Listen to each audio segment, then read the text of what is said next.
Estou começando hoje um mini curso no qual eu vou tratar de alguns temas relativos ao humor, que é um campo no qual eu faço pesquisas há algum tempo.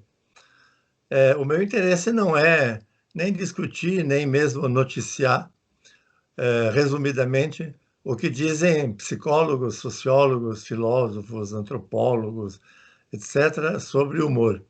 O meu interesse é mais de linguista e de analista do discurso. Eventualmente posso remeter a alguns desses temas, porque, enfim, as piadas que eu comentar ou outros tipos de textos vão exigir. Mas o meu interesse é basicamente o de leitor de textos ou de analista de algumas estruturas verbais, né?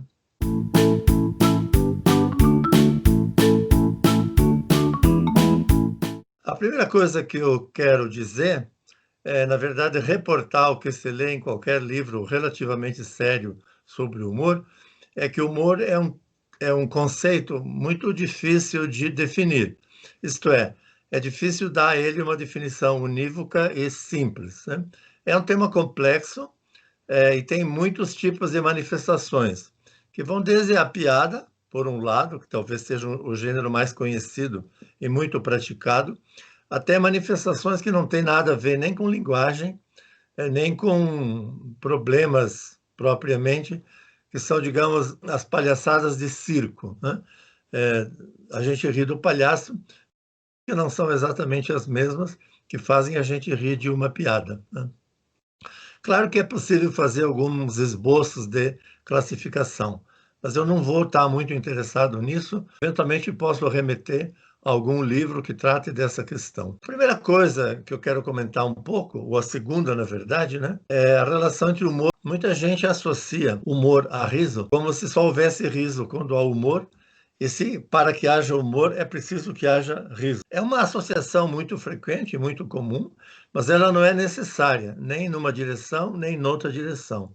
Uma coisa pode ser muito engraçada para um certo público, pelo menos, e as pessoas não rirem, porque esse humor é, por exemplo, também o humor agressivo, ou levanta uma questão social aguda, importante, que impede que a gente ria. E a gente ri também de coisas que não têm nada a ver com piadas, né? O velho exemplo do Bergson, que é, digamos, num tratado sobre o riso, é o do fulano que está atravessando uma rua, tropeça e cai. E quem está olhando eventualmente ri. Tem a ver com uma quebra de expectativa, uma quebra da normalidade e assim por diante, né? Sem falar que tem gente que acha que os gatos talvez sorriam ou riam, que o ronronar deles se assemelha um pouco ao riso humano ou ao riso dos bebês, que evidentemente, eu acho que evidentemente, não tem nada a ver com humor, né? Muito menos com piadas, claro, né? Rir de prazer, por exemplo, ou de ver a mãe, ou qualquer coisa desse tipo, o que obviamente não é uma piada, né? Psicólogos ou tratadistas do humor dizem frequentemente, mas eu acho que isso é uma afirmação meio simplória, embora explorada possa render, que o humor é uma atitude diante do mundo, né? Talvez se pudesse dizer que há duas maneiras, sempre simplificando, dicotomizando, de ver o mundo. Ou ver o mundo seriamente, encarar os problemas seriamente, como se fosse tentar resolvê-los, né? Digamos, um problema político, um problema eleitoral, né? Ou encarar o mundo, digamos, pelo seu lado risível, ou por aquilo que nele é ridículo ou ridicularizável, né? Todas as grandes causas, né, históricas, né, as militâncias mais sérias, etc., tem um lado que poderia ser considerado ridículo, ou que alguém considerou mais ou menos ridículo, e sobre ele fez algum tipo de piada, ou rebaixou de alguma maneira, né? Por falar nisso, essa é talvez a tese mais clássica sobre a comédia, ou sobre o humor, né? O humor, isso está lá no Aristóteles, né, na Poética do Aristóteles. A tragédia trata, digamos, das grandes personalidades, dos grandes temas, os semideuses, os heróis, né? E o humor trata dos temas baixos, né? De pessoas ridículas. O ridículo é ridículo, evidentemente, em contextos históricos específicos, né? O ridículo pode ser o marido traído, pode ser um homem gordo, pode ser um homem careca, um homem ingênuo, ou um homem, digamos, muito apegado ao dinheiro, que faz coisas impossíveis para não perder dinheiro e assim por diante, né? Pode-se ver o mundo pelo lado ridículo. Seria uma visão de mundo, um modo de ver o mundo, digamos assim, um pouco pelo avesso. É uma ideia interessante, né? Rir das coisas que os outros levam a sério, né? Ou tornar aquilo que muitas pessoas levam a sério risível, mostrando, digamos, que o cobertor é curto, né? Digamos, mostrando a unha encravada dessa coisa séria, né? Dessa grande questão, dessa, enfim, pode ser uma rebelião cultural, política, etc., que eventualmente tem seu lado ridículo ou seu lado exagerado, né? Mas a questão do humor não é o tema, né? Digamos, dizer, por exemplo, que há políticos corruptos ou que há padres ou pastores que não seguem a doutrina que pregam, não é uma coisa engraçada. O que é engraçado é o modo de mostrar essa contradição, digamos assim. E esse modo de apresentar tem duas características, né? Uma é que, em geral, há uma surpresa. A piada, o humor, oferece uma saída surpreendente, no sentido de não esperada pelo próprio texto que está sendo contado. É, digamos, uma narrativa que, obedece a um certo padrão, parece ir numa certa direção e, de repente, ela vai numa outra direção, né? Então, o humor é um resultado da técnica e não um resultado de uma afirmação sobre uma questão moral, política e assim por diante. Vou dar um exemplo super simples e que ecoa, de alguma maneira, vários exemplos do Freud, que a gente pode ler em algum momento, ou vocês podem ler em algum momento. Durante essa pandemia, um dos temas que veio à tona era o da bebida. Tipo, você está preso em casa, lockdown, distanciamento social, você talvez fique meio deprimido, isso provoca um consumo de álcool ou um excesso de comida, né? O que foi um tema de que os jornais, ou psicólogos, especialistas, etc., eventualmente trataram. Mas, diga, esse é um tema sério. O modo de apresentar isso humoristicamente é, por exemplo, o seguinte, que eu vi, é uma espécie de meme, que em tudo parece uma garrafa de cachaça, que tem um rótulo que parece incluir, entre outras coisas, o nome de uma cachaça, só que essa cachaça se chama clorocana. E clorocana faz um jogo com cloroquina. Então, quando você lê clorocana, em vez de, por exemplo, sei lá, 51, não estou fazendo propaganda, você diz, você descobre que o nome dessa cachaça é um nome surpreendente. Ele se chama clorocana. Faz uma alusão a uma medicação que certas pessoas, talvez desavisadas do ponto de vista científico ou por algum outro interesse meio obscuro, disseram que a cloroquina era um remédio. Então, clorocana faz um jogo com cloroquina. É só um som, que a grafia, né, com QU de cloroquina e de CA com de cana, não nos engane, né? São 3 letras de um lado, 2 de outro, mas na verdade a diferença é num som só, né? Então, essa junção de clorocana com cloroquina é que tecnicamente, digamos, o que constrói o texto humorístico. Então, há uma surpresa quando você vê que a cachaça se chama clorocana. Por quê? Porque você descobre que ela está fazendo uma alusão à cloroquina. É como se alguém dissesse, a salvação para essa epidemia é a clorocana. Significaria, digamos, se fôssemos olhar o conteúdo disso, significaria a solução é beber, porque, enfim, não há nenhuma saída, né? Então, a técnica é que é a questão. Vou dar um outro exemplo. Se você disser que há políticos corruptos, por exemplo, isso pode ser uma tese interessante ou não, furada ou verdadeira, mas não, evidentemente isso não é engraçado, isso é talvez trágico. Mas se você disser que uma vez uma pessoa estava passeando pelo interior e passou perto de um cemitério, resolveu visitar, e lá viu um túmulo no qual estava escrito: aqui jaz um político e um homem honesto. E ele disse: eu não sabia que aqui enterravam 2 pessoas na mesma cova.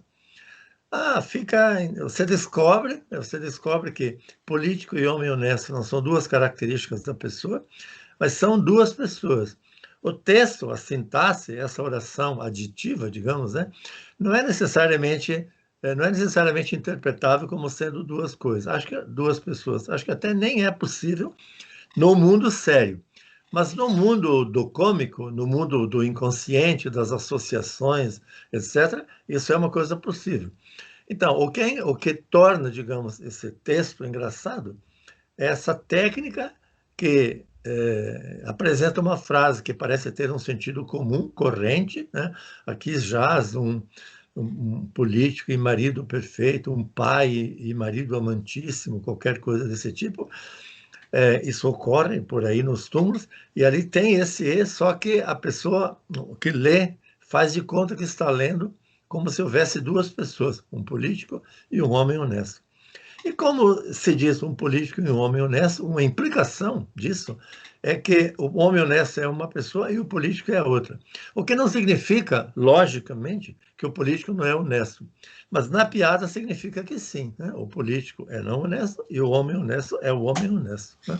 Então, essa técnica, essa maneira de dizer, hipoteticamente, formular como se fosse uma lei, embora não esteja aqui, mas quando a pessoa diz não sabia que enterravam duas pessoas, significa que a interpretação corrente deveria ser: não, aqui não se enterram duas pessoas, aqui se enterrou um político que era honesto. Mas isso não é surpreendente? Interpretar como se fossem duas pessoas é quase como dizer que isso é impossível.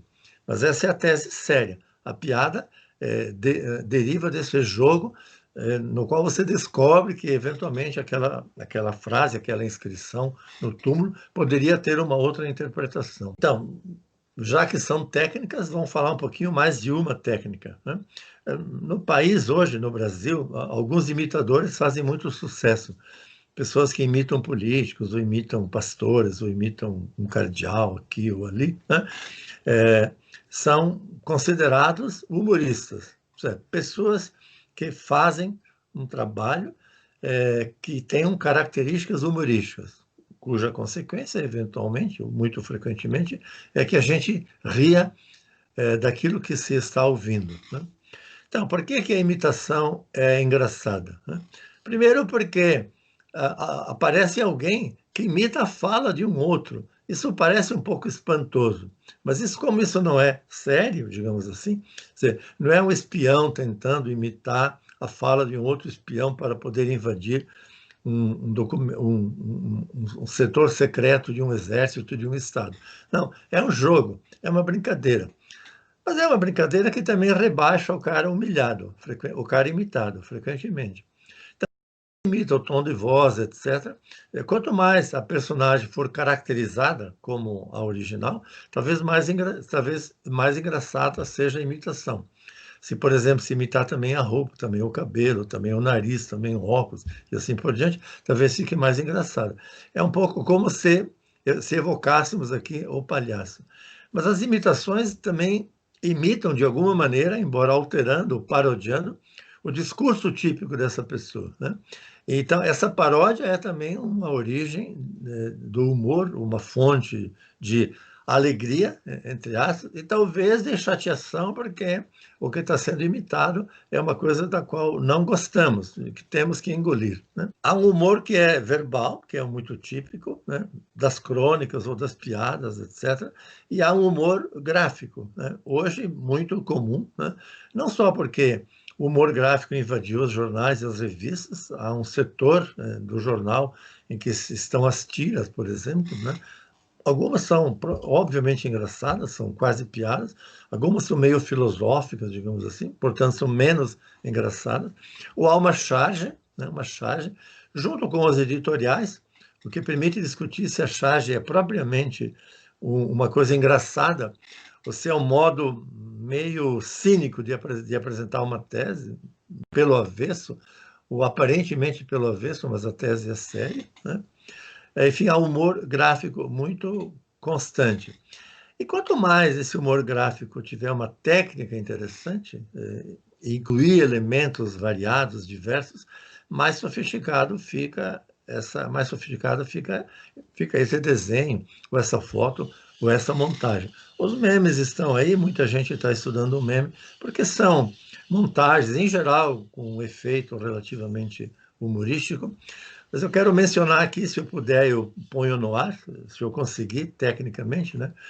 Uma charge que saiu quando Lula era candidato à reeleição, portanto, é uma charge antiga, em que ele aparecia vestido com uma armadura, e brindando-se com a mão, levantando uma taça, como quem brinda, como quem faz um brinde.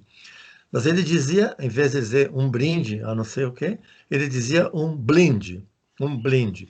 Esse blinde fazia um jogo entre brinde, né, brinde e blindagem. Os discursos da época falavam de uma blindagem, sabe? Proteger um político de acusações ou da possibilidade da acusação. Ele é posto numa armadura, que é uma maneira de proteger uma pessoa, de blindar uma pessoa, na Idade Média, naquelas guerras, etc, etc. E a fala dele, um blinde, é que é propriamente jocosa.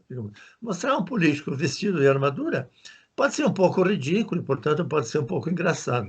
Mas como ele diz um blinde, e como é ele que está brindando, mas ele diz blinde, isso evoca na memória dos ouvintes a eventualidade de que ele saiba que está sendo brindado, se é para a gente fazer, digamos, blindado, se é para a gente fazer um pouquinho de sociologia ou um pouquinho de história, né?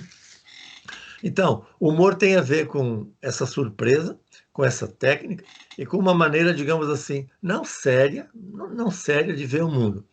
Esse não sério, evidentemente, é suspeito, né? Porque eventualmente a coisa mais séria pode ser aquela que é denunciada numa piada. Ela pode revelar, por exemplo, que não se seguem os princípios, ou religiosos, ou políticos, ou qualquer coisa desse tipo, ou que um político, uma pessoa pública, não é tão, digamos, ou decente, ou inteligente, ou honesta, tem caráter, etc., como se supõe que devem ser as pessoas que ocupam cargos públicos, né? Então, essa ideia de que o humor vê o avesso, revela o avesso, ou deixa o avesso aparecer sem formular explicitamente, é uma tese interessante sobre o humor. O que não significa que, digamos, a gente se alegre necessariamente com ele, né? Ele provoca o riso. Isso os psicólogos tentam explicar, e a explicação pode não ser tão óbvia assim. Mas é como, digamos assim, estou empenhando o meu cérebro para tentar compreender uma história e, de repente, eu sou burlado, porque aparece uma espécie de avesso dela. Isso desarma o meu esforço e essa energia que foi economizada provoca esse tipo de prazer. Essa é, por exemplo, a tese do Freud, do qual vamos falar um pouquinho durante esse mini curso e talvez retomar algum exemplo dele.